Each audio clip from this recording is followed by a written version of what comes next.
Hey there, so if you've come to this video before seeing my review for LineageOS 17.1 on the Oneplus One, you can go ahead and click the link right up there to see that. But if you already have seen that, or you already know that you want that, then go ahead and keep watching. This is going to be my step-by-step video on how to install it on your Oneplus One. So the first thing that you need to do is you need to come to the LineageOS website, and in the download section you'll find under Oneplus the One, codename Bacon, and you'll need to download the current zip file and recovery image. After you've downloaded those, like I have here, you're going to need to have those in a location where you know where they are. I've put them in a lovely file in on my C drive under a subfolder labeled Android. In Android, I've also got my ADB and Fastboot programs installed. That is another thing. Before you do this, you need to make sure that you've got ADB, Android Debug Bridge, and Fastboot installed. Following that, once you have the lineage files, both the recovery image and the new install zip, I highly suggest getting the OpenGApps ARM 10.0 Pico file. Now, LineageOS recommends that you get the Nano version or smaller. However, I was unable to get the Nano version installed on mine no matter how many times I tried. It's just a little bit too big, I guess. That's why I recommend the Pico version. I will have links to all these things down in the description as well. Now, from here though, we're going to need to go ahead and have command prompt opened. Once you reboot your Oneplus One into fast boot mode, it's a little bit hard to see, but you can just barely make out that it says fast boot mode right there on the screen. It's pretty dim, but we're just going to double check that our command prompt sees that. We're going to just type in fast boot devices, and look at that, it even sees it right there. So now that we're in fast boot mode, we're going to go ahead and do fastboot OEM unlock. Alright, now that it's unlocked the fastboot options, we're going to go ahead and do the fastboot flash recovery command prompt. Now we've got that there. Before we hit enter, we of course need the location of the file.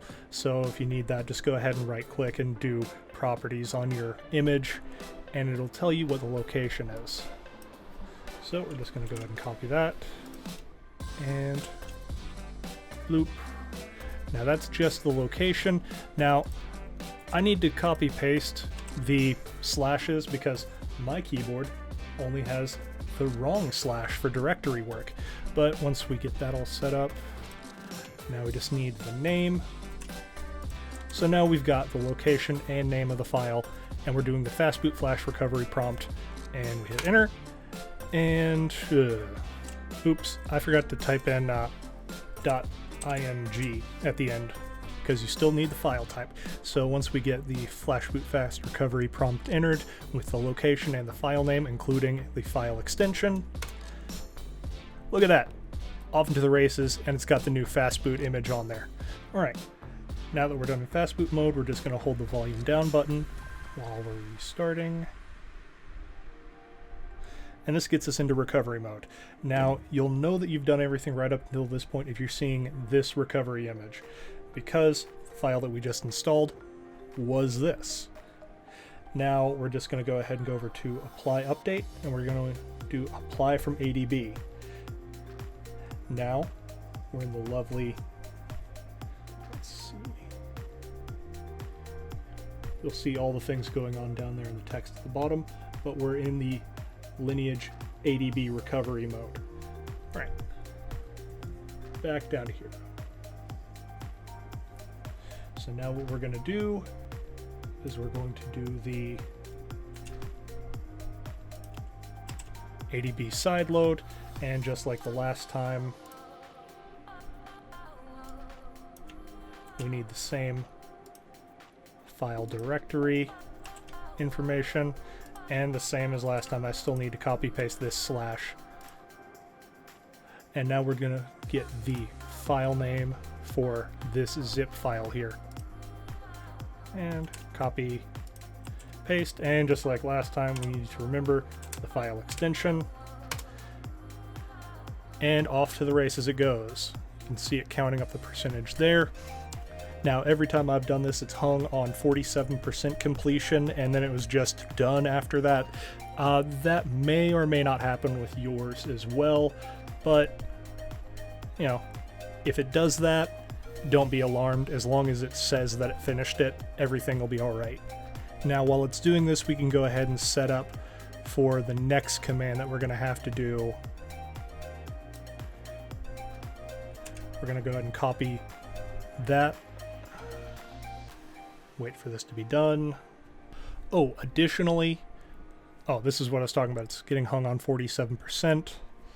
And down here it says